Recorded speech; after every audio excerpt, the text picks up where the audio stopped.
Daf Tet Amud Aleph. We are up to Rav Huna Amar. 7 lines from the top. Rav Huna Amar we're going back to what we mentioned earlier and how you make these payments when you damage something. Land, money, what's going on? We had a machloket, 2 pesukim. Sounds like you could use money, but you don't have to use money. You have to use land. You don't have to. What's going on? Yeshiv, he has to return the money. That he can include something that's worth money. Right? You owe 10K, you want to give a Rolex that's worth 10K, you could do that. And you can even pay with $10,000 worth of bran, which is a cheap item.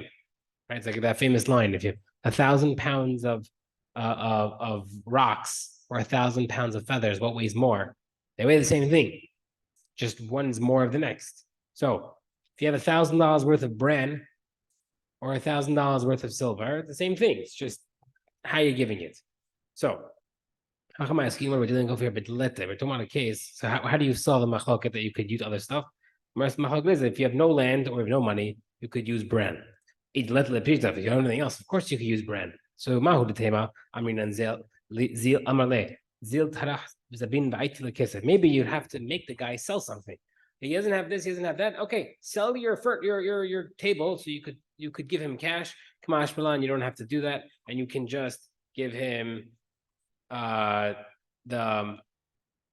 you give him the brand. Money is equivalent to land. What's going on? What's this halakha going on? Is that referring to that regarding superior land, that you have to use superior land? Rav Huna just said it's the same exact thing. That's referring to a case of two brothers who divided an inheritance. One took the nadi, one took the land. And a creditor of their fathers took the land that was given to one of the brothers. So the azilai, according to halacha, the first brother may go and now split the money that he lost. So the Gemara says, of course he can. They split the estate in half, and therefore, if the brother lost his portion from his father's debt, then of course the other brother has to give in. They're both sons. The Gemara says, no, you might think that according to Rabba, according to the opposite way. Why? The second brother could say, I purposely took money for that reason. I purposely took the nadi. Because if someone were to come take land, they'll take it from you. Also, you took land for that reason. You would not be reimbursed, right? So the same way. So he basically said, I took money for that reason. If someone was to steal my cash, they lost in transit, the bank lost the wire, I lose out. I can't help it.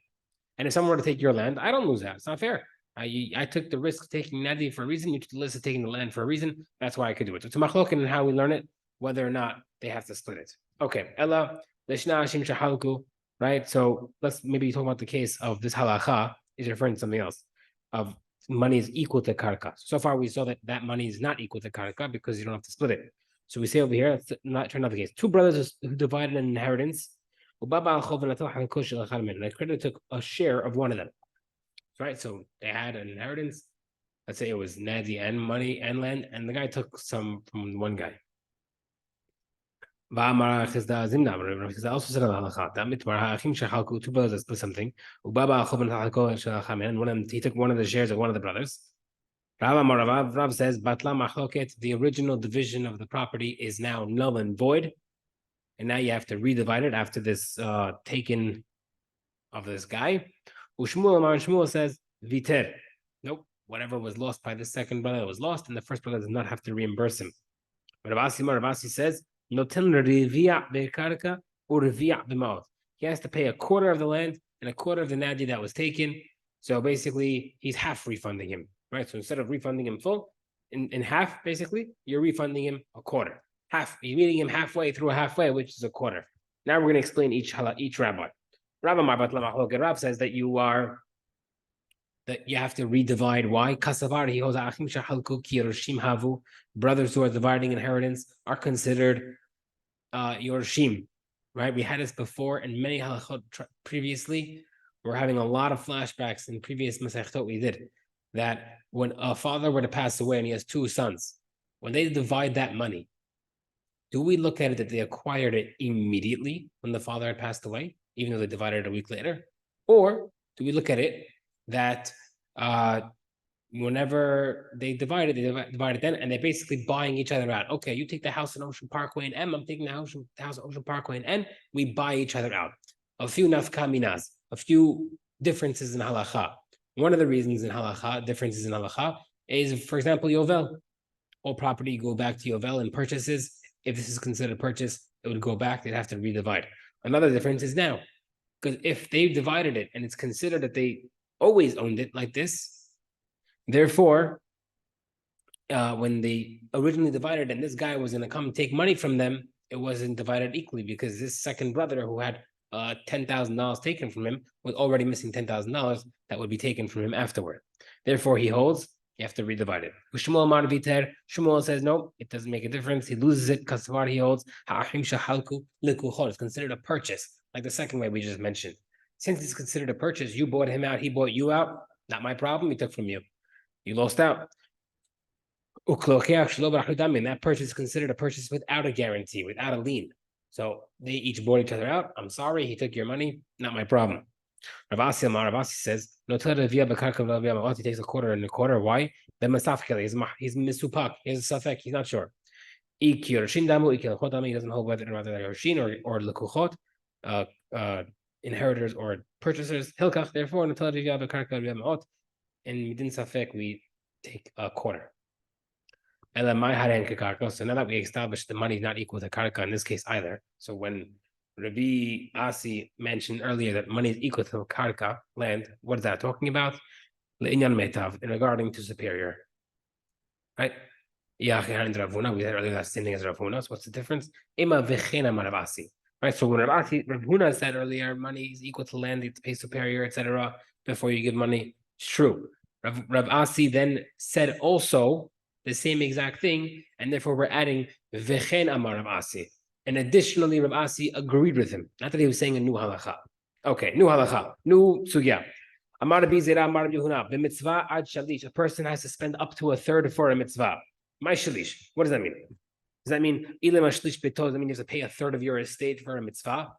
If that's the case, does that mean if someone has 3 mitzvot that comes to him, does that mean he has to pay 33% of each for each mitzvah and lose everything he owns? That can't be it. To beautify a mitzvah. The pasuk says, you have a mitzvah to buy nice stuff, nice etrog, nice lulav, nice sefer Torah. Ad shlish mitzvah, you have to spend up to a third of the mitzvah. Now the question is, very interesting question. It took me a while to really understand it. I sat there like a table, like wondering how to figure it out. And then I got it. Rashi says, shlish milgav or shlish milbar. A third inside or a third outside. How are you looking at like at this third? Do you do a third of the principal? So if you have an item that's worth $6, therefore every third is 2, so you can pay up to $8 for the top quality. Or do you look at it as in you're dividing it into the principal of itself? So you divide the principal in half, and now a 6 becomes 3, and therefore you'd have to pay up to 9. Right? So now that's not a huge difference, but if you're talking about a sefer Torah, for example, the price could be astronomically bigger if you have an option to buy that more expensive than one. The Gemara answers teku. We're not sure how you look at it to spend more money. Ozzy's favorite answer. In the West, they said the halacha ad shlish mishalo. Up to a third comes from a person's own money. Meaning, if the person pays up to a third extra. What?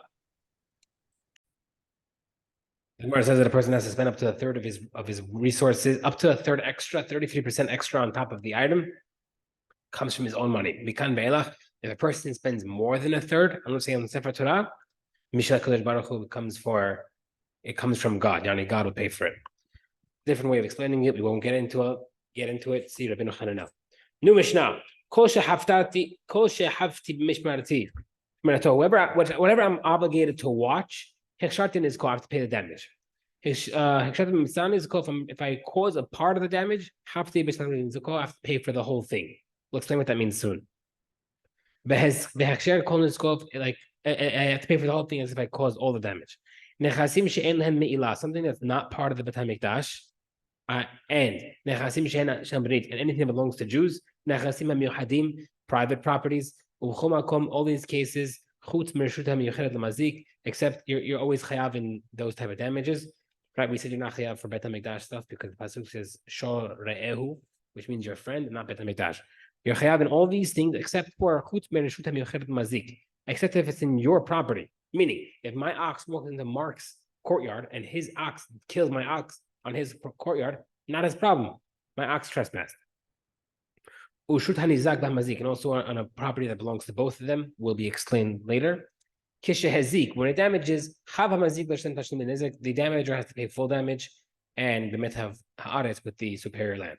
Okay, to number done. Mishnah says, the rabbi says, whatever I'm obligated to watch, I'm chayav if it damages. What does that mean? Ketzar.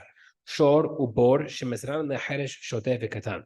If I hand it over an ox or a boar to a chashu, cheresh shoteh v'katan, deaf mute, shoteh is a majnun case, insane person, or a katan, a minor. These people have no responsibility in their actions, and therefore, if I were to hand a boar or an ox to these people, that damages, chayav l'shlamam chayav.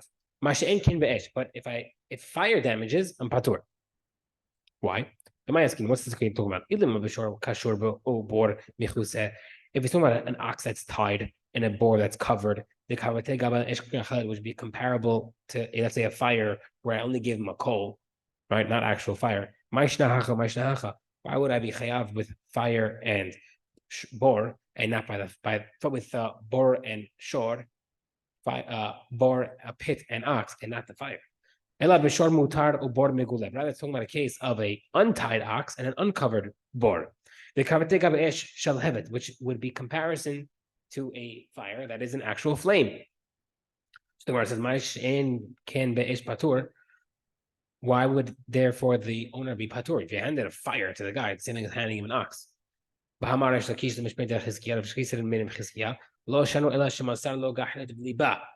You're only patur when you handed him a coal and the shoteh or the chashu made it into a flame. But if I hand him an actual flame, I'm a chayav. What's the reason? Is because I handed him something that's damageable. I handed him something that's easily and readily damageable. Therefore, the Gemara says no. The Braita is referring to a case where I handed him a tied ox and a covered boar. And that's comparable to giving the guy a chashu, a coal. Not what you asked me earlier. Why you're chayav in one patur another? Shor darke lanatuke, bor darke lanature. Right? The reason is, even though I gave him an ox that's tied or a boar that's covered, the thing is, the covering of the boar gets easily dislodged by people or by wind, and the ox can easily untie itself. It still has to be watched, and therefore, when I gave him these things, these guy can't watch it and make sure and supervise it, and the damage is my fault. However, whenever I gave it to him, the coal should have gotten less and less flammable. It dies down versus starting a fire. Therefore, if the guy made it into a fire, it's not my problem. According to Rabbi Yochanan, however, so far so good. Rabbi Yochanan says the Amar afilu masar lo shall have it nami patur. Rabbi Yochanan says no. Not even a coal. If I gave him a flame on patur, why? The which obviously would be comparable to a readily attacking ox or a boar, an uncovered boar or an untied ox. Why would be a flame be patur compared to those cases? The Gemara says, Hatam, by a flame, tzavta decheresh kagarim. The cheresh himself is doing the damaging. Therefore, you're patur. However, but regarding the ox and the boar, he's not actually damaging. He's in charge of it, and he's not able to supervise the ox or the boar, but he's not actually physically causing the damages, right? The guy's walking around with the flame, and he's walking over stuff and lighting stuff on fire. That's him doing it. Now, I'm not saying you're patur midish and God may come after the person 100%. I agree by the fire. May not even be halacha, you're probably chayav for that. But this rabbi is saying that it's different because one, you're handing him an active weapon. One of them, he's just a passive weapon. The weapon's working by itself. Okay. So number one. Chomer b'shor mibor. Now we're going to make a few analogies. Chomer b'shor mibor. in some ways, ox is more chamur, more strict than bor, and chomer bor mishor. In some ways, a bor is more strict than ox. Chomer b'shomi bor, an ox is more strict than a pit. Shashor mishlemet kofer, because if an ox kills, you pay kofer to the person, for the person. And if an eved dies, you have to pay the 30 shekels to the owner. Nigmar dino. Additionally, if the ox becomes sentenced to death for its killings, asur b'hana'a, you can't use the shore anymore. And also, a shore generally goes out to damage. Those things do not apply to a bor. However, a pit is more strict than an ox because a pit, when it's created initially, it's created for damaging. And it's always mu'ad, you always have tashlume nezek, full damages. Which does not apply to shore, which doesn't have those things. A little more. Ox is more strict than fire. And fire is more strict than ox. Ox is more strict than fire. Because an ox pays kofer and pays 30 shekels for the eved. And if it becomes sentenced to death, you're not allowed to benefit from the ox. You give it to a those things don't apply to fire. And the other way, and if fire is more strict than ox, fire is mu'ad right away. There's no tam aspect. Does not apply to shore. One more. Fire is more strict than pit. And pit is more strict than fire. Bor is more strict than esh because a bor is more strict than fire. Because it damages immediately. And if you give it to chashu, you're chayav. Which does not apply to fire. Fire is more strict than bor. Fire damages immediately. And also it's mu'ad to consume anything in its way, whether or not it's supposed to eat it, right? A shore won't eat a napkin. A shore will eat grass. So therefore, a fire eats more than a shore, in a way. And it always chayav nezek shalem. And if an ox were to eat something that wasn't supposed to eat, let's say it eats like a napkin, you would not have to pay nezek shalem, pay half damage because it wasn't normal. Which does not apply to a bor. We'll stop here.